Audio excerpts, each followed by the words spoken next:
नमस्कार दोस्तों, आपके अपने चैनल पूजा वार्ष्णेय हिंदी कहानियों में आपका स्वागत है। आज की कहानी का शीर्षक है, क्या कीमत है एक बार राम नाम जपने की। हिंदू धर्म के अनुसार सभी जातक अपने अपने पाप और पुण्य के आधार पर सुख और दुख पाते हैं। सदा अच्छे कर्म करने के साथ साथ भगवान का नाम लेने वाले जातक सदा सुखमय जीवन व्यतीत करते हैं। वह अपने अगले जन्म में भी अच्छी योनि को प्राप्त करते हैं। इसके विपरीत सदा वासना में लीन रहने वाले, दूसरों का अहित करने वाले और भगवान को न मानने वाले भले ही इस जन्म में कुछ समय ले लिए सुखमय जीवन व्यतीत कर ले, किंतु अगले जन्म में उन्हें उनके पापों का परिणाम अवश्य भोगना पड़ता है। भगवान का नाम सुमिरन करने का महत्व इतना अधिक है कि एक बार भी यदि भगवान के नाम का सुमिरन सच्चे मन से किया जाए तो इसका मूल्य नहीं लगाया जा सकता। किसी ने सच ही कहा है, कलयुग केवल नाम आधारा, सुमिरी सुमिरी नर उतरहिन पारा। कलयुग में तो भगवान का सिर्फ नाम लेने से ही जातक भव सागर को पार कर जाता है। यानी कलयुग में भगवान का नाम लेने मात्र से सभी दुख दूर हो जाते हैं। यह कहानी उस हठी बालक की है जिसका भगवान में बिल्कुल विश्वास न था। इस छोटी सी उम्र में बच्चे को नास्तिक होते देख उसके पिता ने किसी विद्वान पंडित से इस विषय पर चर्चा करते हुए उनसे आग्रह किया कि वे बच्चे के मुख से किसी तरह भगवान का नाम बुलवाएं। पिता के आग्रह पर पंडित जी ने उनके घर पर पाठ पूजा का आयोजन किया। पूरे 3 दिनों तक घर पर पूजा होती रही, किंतु बच्चे ने स्वयं को कमरे में बंद कर लिया और सबके बुलाने पर भी बाहर नहीं आया। पंडित जी ने पूजा पाठ को संपन्न किया और घर पर ही बच्चे के बाहर आने का इंतजार करने लगे। जैसे ही बच्चा अपने कमरे से बाहर आया, पंडित जी ने बच्चे के हाथ की कलाई को जोर से पकड़ लिया। पंडित जी ने बच्चे की कलाई को इतनी जोर से पकड़ा जिससे बच्चे को असहनीय दर्द हुआ और बच्चे के मुख से अनायास ही हे राम मुझे बचाइए शब्द निकल गया। पंडित जी ने बच्चे का हाथ छोड़ते हुए बच्चे के पिता से कहा, आपके बच्चे ने भगवान का नाम लेना सीख लिया है।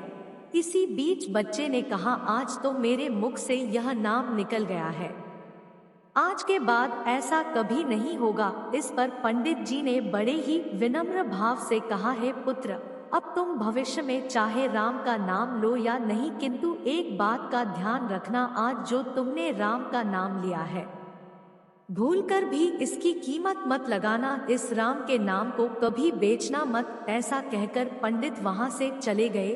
कुछ दिनों पश्चात एक दुर्घटना में उस बच्चे की मृत्यु हो जाती है।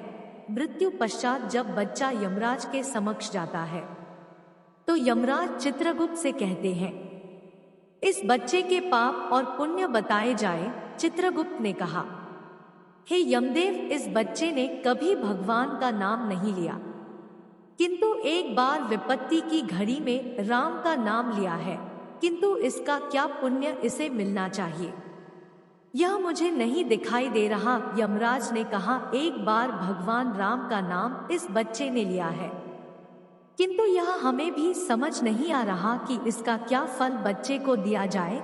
तब यमराज ने बच्चे से कहा, तुमने सिर्फ एक बार राम का नाम लिया है, हम यह निर्णय तुम पर ही छोड़ते हैं, इसके बदले तुम्हें क्या चाहिए, बोलो। ऐसा सुनते ही बच्चे को अनायास ही उस पंडित जी की बात याद आ गई कि जब कभी भी तुम्हें इस राम के नाम की कीमत मिले तो इसे बेचना मत। ऐसा सोचते हुए बच्चे ने कहा, हे यमराज, आप ही मुझे इसका फल प्रदान करें, मुझे समझ नहीं आ रहा। यमराज और चित्रगुप्त व्याकुल होकर अपने इस प्रश्न का उत्तर पाने के लिए बच्चे को साथ लेकर अपने रथ में सवार होकर ब्रह्मा जी के पास जा पहुँचे। ब्रह्मा जी को सारा वृतांत सुनाया।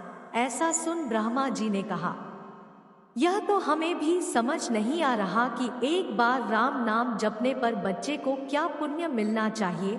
अब ब्रह्मा जी भी यमराज, चित्रगुप्त और बच्चे सहित रथ में सवार होकर इस प्रश्न का उत्तर जानने भगवान शिव के पास जा पहुँचे। भगवान शिव भी एक बार राम नाम जपने के फल को लेकर उत्तर देने में थोड़े विचलित होने लगे। अंत में वे भी सभी के साथ रथ में बैठकर भगवान विष्णु के समक्ष जा पहुँचे और सभी ने भगवान विष्णु से पूछा, इस बच्चे ने एक बार राम का नाम लिया है, इसका इसे क्या पुण्य मिलना चाहिए? हम सभी थोड़े असमंजस में हैं। ऐसा सुन भगवान विष्णु के मुख पर हल्की मुस्कान आने लगी और मुस्कान के साथ बोले, इस बच्चे ने एक बार राम का नाम लिया और इसके बदले में इसे ब्रह्मा, विष्णु, महेश के साक्षात दर्शन हो गए। इससे अधिक पुण्य इस जीवन में और भला क्या हो सकता है? दोस्तों, अगर आपको कहानी अच्छी लगी हो तो वीडियो को लाइक करें और चैनल पर नए हो तो चैनल को सब्सक्राइब करें। धन्यवाद।